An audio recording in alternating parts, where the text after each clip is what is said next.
Welcome to the Remnant Christian Book Reading Channel. Ah, okay, that took a lot of energy out of me, but I'm good here. Ah, Lord have mercy. Give me a second, guys. I was just, running around getting ready for the next chapters. Yep, that's right. We're doing the next chapters, everyone. We're doing the next chapters. So, let's go ahead and get right into it. Uh, oh, oh, excuse me, sorry. My phone was on. Um, we're gonna be doing chapter 5 and 6 of part 4, which I forgot what chapters it is. It'll be on the title. But anywho, um yeah, chapter 5 and 6. Chapter 5 is called Dark Times. Dark Times. Sounds a little bit dark. But anyway, um yeah, if you haven't already, can you please let me know what books you want to do? I haven't seen any comments. No comments for the next book after the Elijah Project. Remember, we have the Visitation and the Oath. In my last video, I did a whole description about them. So if you haven't seen that, go ahead and watch the video to the end, so you can see the descriptions about them. But with all that silliness done, ooh, I need a haircut. With all that silliness done, and now that I caught my breath, let's go ahead and do the chapters. Chapter 5, Dark Times. What's this? Cody bent to the ground and picked up the RV keys with his uninjured hand. I thought I heard Zach drop something, Piper said. You think he did it on purpose? Cody headed for the door. Well, we definitely have a way to rescue him.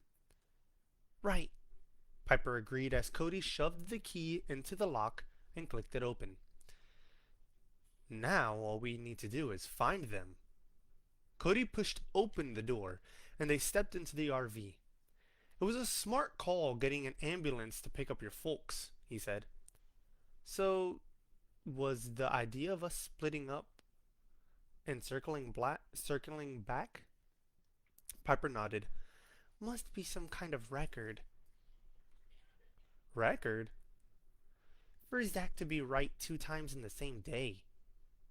For a second, Cody broke into that heartbreaker smile of his. Even now, even in this awful situation, Piper felt her stomach do a little flip flop. Hey, check it out! Cody had made his way back to the table and the computer Willard had been using. Looks like we got another message. Piper joined him and read the monitor. Guys, they got Zach! I'm me when you get this. Or I am me when you get this. Willard. Cody frowned. I thought Willard was with them. Piper slid behind the computer. All we did was hear voices. We never saw any faces. She reached for the keyboard and began to type. At least, she tried. But with Cody watching, she felt self-conscious and made tons of mistakes. Why did he have to keep watching when she needed to concentrate? Finally, she got it right. This is Piper. Where are you? A moment later, the answer appeared. I'm in the woods with some old hermit guy and lots of very cool computer stuff. He's still in the woods? Cody asked. Piper typed. You're right. They got Zach. Took him in their van. We don't know where. Almost immediately, the answer came back. This guy's got major state-of-the-art stuff. I can patch into satellites and search the roads. They can't be far. Stand by. Piper stared at the screen, then looked up to the driver's seat. Finally, she turned to Cody. You think you can drive this thing? He held up his bad arm, wincing at the movement. Not with this. She blew the hair out of her eyes. So even if we know where he is, we can't get to him. Why don't you drive? I've never even driven a bumper car, she admitted. Then it's about time to learn. She hesitated. Really, I can't drive like this, Cody said. You're gonna have to. Piper wanted to fire off a snappy comeback, but it was hard to be clever when the little flip-flops in her stomach were tying it into one giant knot of fear. Elijah looked out into the glaring lights and the mass of people shouting and screaming for his attention. The longer he looked, the deeper he saw into their hearts. And the deeper he saw, the more he realized the truth. They weren't shouting and screaming for him. At least, not in the inside. Something much greater was happening. Beyond the music. Beyond the concert. Deep inside their souls. A different screaming was going on. Not for him, but for something much more serious. They were searching to fill their emptiness. To fill that awful loneliness they felt when they were by themselves. When they were alone in the silence. And when they wondered if anybody really cared. That was what Elijah saw as he looked into their faces, and he saw deep into their souls. And that is what broke his heart. He looked around the stage. The guitarist was still strangling the guitar. The keyboard player was still ripping up the keys. And the drummer was still he still pounded into the drums with a passion that worked the crowd into a frenzy. But it no longer meant anything, at least to Elijah. Now he saw the people's real need, their emptiness. He knew there was nothing wrong with entertaining them, but he had so much more to offer instead of an hour's noise to drown out their emptiness. He would someday offer the power to fill it. Forever. In just a few years, when he was grown, he would be telling them about someone who would fill their hearts to overflowing. Someone who loved and adored them. Someone who would completely satisfy their hunger. Compared to that, all the strutting and screaming meant nothing. Now, at last, he understood. Shadow Man thought he was tempting Elijah with fame and glory, but the temptation was nothing compared to what Elijah knew he could be doing for people in the future if he stayed true to what God wanted. Compared to that, this concert was worthless. This fame and glory was empty. It was as if Shadow Man was trying to convince Elijah to eat rubbish instead of the incredible banquet that had been prepared for him. As understanding flooded Elijah's mind, the concert began to dissolve before his eyes. The music faded. The faces disappeared. After a moment, he opened his eyes and found himself back inside the chamber, all alone, staring out at Shadow Man. A very, very angry Shadow Man. So, you think your powers are greater than my chamber, do you? Elijah was silent. He knew the truth, and that was all that mattered. Shadow Man's fingers blurred across the controls keyboard as he typed in another new and tempting reality. We shall see about that, young Elijah. For this is what you can be if you will deny your God and follow my master. Behold and be amazed. Once again, Elijah felt himself leaving the room. Once again, he felt himself falling deep into his imagination, the imagination of the chamber. Woof! The dingy motel room smelled of old carpet and stale smoke. The only good thing about it was that Zack was bigger than the cockroaches. Well, most of them. Monica and Silas had stepped out for a bite to eat. Bruno, the big guy, lay on the bed snoring up a storm. Just a few feet away, Zack sat, at a rickety table, sharing a pizza with Reverend Festal. He seemed a nice enough guy, young and good shape, funny, and the pizza he ordered, double cheese with everything on it, wasn't half bad either. Let me get this straight, Festal said while chewing. You and your folks think this little brother of yours is actually mentioned in the Bible? Yeah, from what we can tell. Zack took a giant gulp of Coke and tried not to belch. Festal laughed and shook his head as he reached for another slice of pizza. That's too bad, man. Why's that? Well, the Bible. I mean, let's face it. He took another bite. We're talking about a book of fables that's 1,000 years old. Don't tell me someone as smart as yourself buys into all that stuff. Zack lowered his cup. He'd been made fun of before for believing the Bible, but not by a minister. Don't you? He asked. Festal continued chewing. Don't get me wrong. It's a great book. Lots of good teaching. But you don't actually believe all that stuff about people walking on water or raising folks from the dead. Zack shrugged. Why not? I mean, some things you just gotta believe because of faith, right? Festal looked up from his pizza, a smear of grease shining on his chin. Just like you believed in the Tooth Fairy? That's completely different. How? The Bible.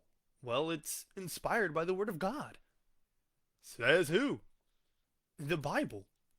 Festal broke out laughing. Oh my goodness! Zack didn't. Seeing the look on his face, Festal apologized. I'm sorry. It's just, well, you're telling me the Bible is true because the Bible says it's true. He gave Zack a look. Doesn't that strike you as just a little convenient? Zack felt his face start to redden. Festal continued, an almost pitying look in his face. It's like me telling you, I'm President of the United States. And when you ask me to prove it, I say the proof is because I just told you. Zack fidgeted. He was liking this conversation less and less. Come to think of it, the pizza wasn't so hot either. Festal leaned toward Zack. Seriously, let me ask you, what proof do you have that the Bible is even vaguely accurate, other than the fact that it says so? Zack's mind raced, trying to come up with an answer. All his life he'd been taught to believe in the Bible. That was what his parents believed. That's what his Sunday school teachers taught. And that's what his youth pastor preached. But where was their proof? Did they just believe because they were taught to believe? And if that's all he had to go on, then maybe Festal was right. Maybe believing in the Bible was no different than believing in Santa Claus or the Easter Bunny or the Tooth Fairy. Festal lowered his voice, sounding more gentle. Don't feel bad, Zach. There's nothing wrong with believing in the Bible or Jesus or God. Lots of good, decent people believe, especially with children. He wiped his chin with his napkin and continued. But as an adult, well, maybe it's time for you to put away childish things and start thinking like a grown up. Zack opened his mouth to answer, but he had none to give. The Reverend pushed back his chair and stood. Listen, I have some matters to attend to in town, but I'll be back in a little while and we can continue our little discussion, okay? Zack stared at the table, barely hearing. Okay? He looked up to see the Reverend smiling down upon him. It was a kind smile, gentle and understanding. Ever so slightly, Zack began to nod. Yeah, sure. We're jumping straight into chapter 6. What do you all think of Reverend Festal? Ugh, I think he's a festering stool. Let me stop. Okay, let's get in. Chapter 6. Wild Ride. Look out! Cody yelled, his hands clutching the armrest. You're going the wrong way! Piper muttered angrily to herself. It wasn't her fault that Cody made her so nervous. She shifted the RV into reverse instead of forward. Or that she'd pushed the gas instead of the brake. Stop! Turn left! Turn left! Or that when driving backwards, her left was her right and her right was her... Look out! The good news? The RV finally came to a stop. The bad news was that some poor tree had to sacrifice its life to make that possible. Then, of course, there was the RV's back end. It probably wouldn't show from the roll Dad had given the RV earlier, but as a neat freak, Piper wasn't crazy about the giant dent she just put in it. I'm sorry. She dropped her head into the steering wheel. Then bolted back up. No, that's okay, Cody said as he crawled off the floor and back to his feet. You did just fine. You're just saying that, she sniffed, wiping a sleeve across her eyes. No, really, he said, testing his arm to see how many more places he'd broken it. For your first time, I think you did great. She turned to him. Really? She knew he was lying when he tried to smile, but couldn't quite pull it off. His lips turned up at the corners, but his eyes darted back and forth like a caged turkey on Thanksgiving morning. I guess, she sniffed and reached for the gear shift. I guess I'd better try again. The second sign that he was lying came when his voice got higher and cracked like a 13-year-old boy going through puberty. Wait a second, he croaked. Forcing himself to calm down, he continued.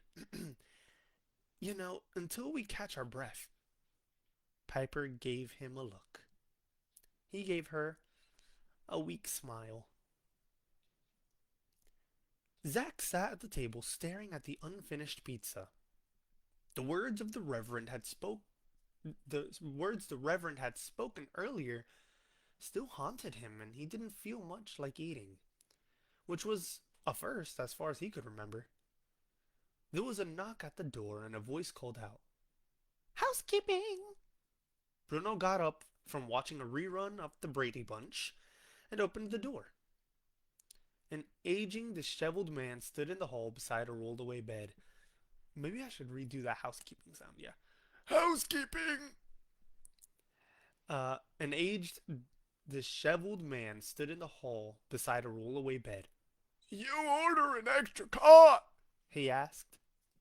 Bruno looked over to Silas, who was now asleep on the sofa, then to Monica, who was sprawled out on the bed. I don't think so. How many you got in there? The man asked. Bruno scratched his head. Just the three of us.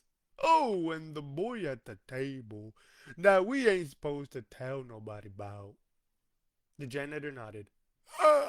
Then it must be for him. He entered the room and rolled the bed toward the table. Zack looked up numbly and watched. There was something strangely familiar about the man, but he couldn't place it. Bruno hobbled back to the TV to continue watching the Brady Bunch marathon as the janitor opened the cot for Zack. There, lying in its center, was a cell phone. What's that? Zack asked. The janitor picked it up and frowned. Must be left over from the last guest. He tossed it to Zack. Don't you want it? Zack asked, in case they come back to claim it. The janitor shook his head. Nobody will come back for that. How do you know? I know.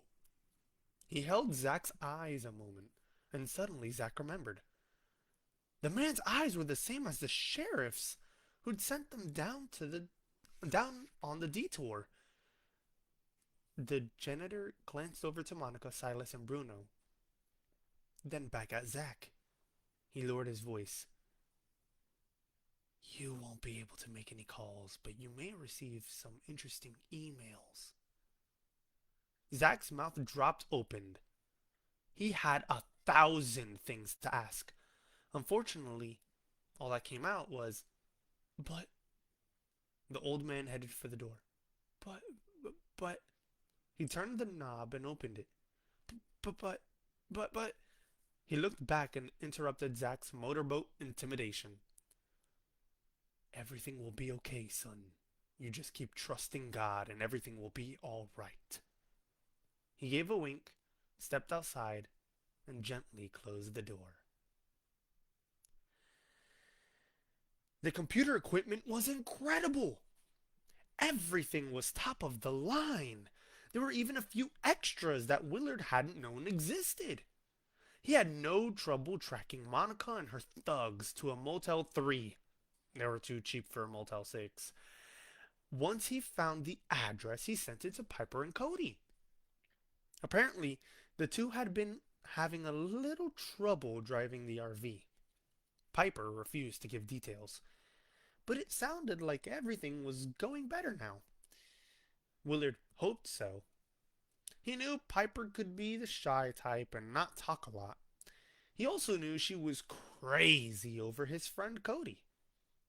Nothing obvious, just little things like forgetting what she was saying when she looked at him, becoming super clumsy, and always pushing her hair behind her ears or blowing it, out of her eyes. Of course, Cody never noticed any of that. There he was, the best looking guy in the school. All the girls flirted with him to his face and sighed longingly behind his back, and yet he was totally clueless. Maybe that was one of the things he liked about him. He had no idea how cool he was. But Willard didn't have that trouble. He knew exactly how uncool he was. No girl ever flirted with him to his face, unless you call making up excuses for running away flirting. And they definitely never sighed behind his back, unless it came with all their giggling and eye-rolling. Why someone like Cody could ever hang out with someone like him was beyond reason. But they'd been friends ever since they were little kids. And that was another cool thing about Cody. He never forgot his friends. Back at the cabin, Willard had barely finished sending out the information over the computer before the hermit opened the door and stepped inside. "Where have you been?" Willard asked. "Well, I had a couple loose ends to tie up. How's it going with you?" "I just sent the address to Piper and Cody. They should..." One of the computer screens flickered and Willard turned to look at it. "What's going on?" The old man hobbled to his side. "What?" Willard stared at the screen. It was filled with all sorts of writing. It seemed to be mostly historical and archaeological stuff. "How'd that get on there?" he asked. The hermit leaned toward the screen. Hmm. What's that say at the bottom? Willard read the final sentence. Please send by enter. Or, excuse me, it says, please send by pressing enter. The old man reached past Willard and hit the key. What are you doing? Willard asked. The old guy shrugged.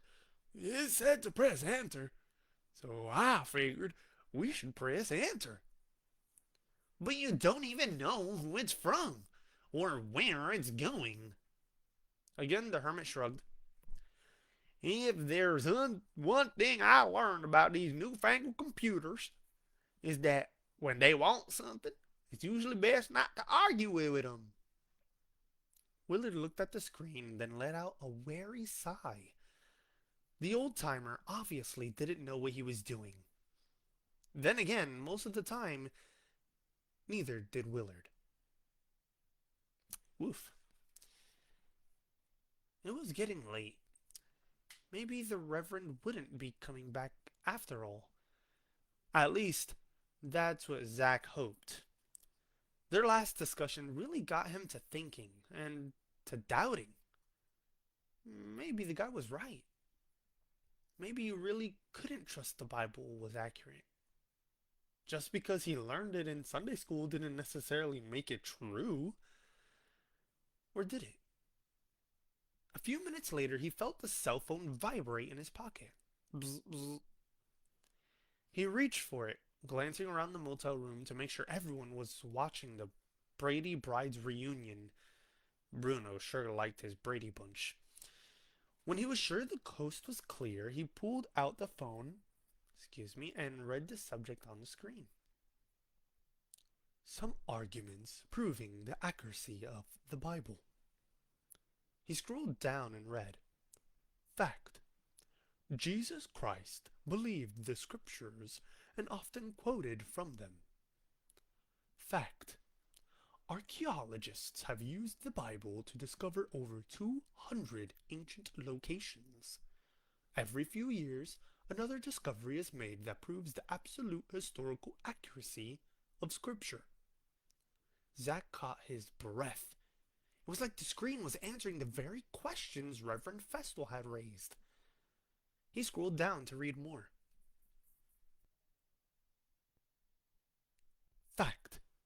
Other historians who lived around the time of Christ also wrote about Jesus, supporting what was recorded in the Bible.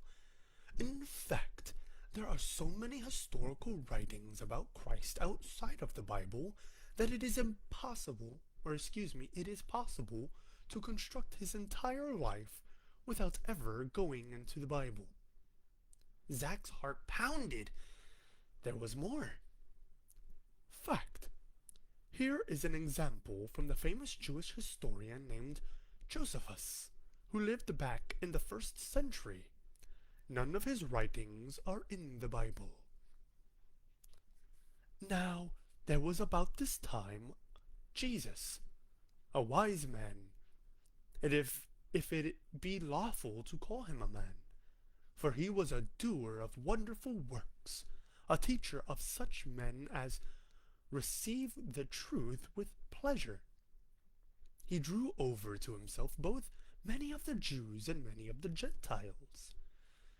He was the Christ, and when Pilate, at the suggestion of the principal men among us, had condemned him to the cross, those that loved him at the first did not forsake him, for he appeared to them alive again on the 3rd day, as the divine prophets have foretold these and 10,000 other wonderful things concerning him. And the tribe of Christians, so named from him, are not extinct at this day. Zack couldn't believe his eyes. He especially liked the part about being called a tribe of Christians. But he had no sooner finished reading before there was a knock at the door. Monica rose from the sofa, crossed to the door, and gave her usual screeching. Who is it? Reverend Festal, came the reply. She unlocked the door and opened it.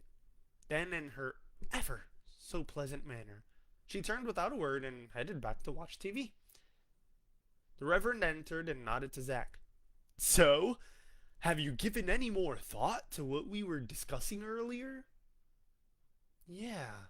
Zach coughed slightly as he slipped his cell phone into his pocket. I sure have. Good. The Reverend pulled up a chair. So, tell me, as a bright and intelligent young man, what conclusions have you come to? He gave his usual smile. Zach pulled up his own chair. He took a deep breath and began. Somehow figuring Reverend Festal wouldn't be smiling quite as big when he heard the information Zach had to share with him. And that is where we're going to stop today's reading. That was the end of chapter 6. Or, whatever chapter I put in the title. But how did you guys like hearing about Reverend Festal's ideology? I don't know. I kind of didn't like it. It seems like he's one of those people that maybe never really was a Christian to start with. Maybe he was a lukewarm Christian and became a reverend and then started teaching, and now look at him. Doesn't even believe in the Bible. Now, I know there are some people out there like that now. And if you know somebody like that, you should pray for them and try to help guide them back to the truth. Remember, there is only one truth, and the truth is Jesus. In John 14:6, it says that I am the way, the truth, and the life, and no one can come to the Father except through me. Remember that. Anyway, God bless you guys, and I hope you all have a great evening, morning, or night. God bless you all, and remember that Jesus loves you. Bye.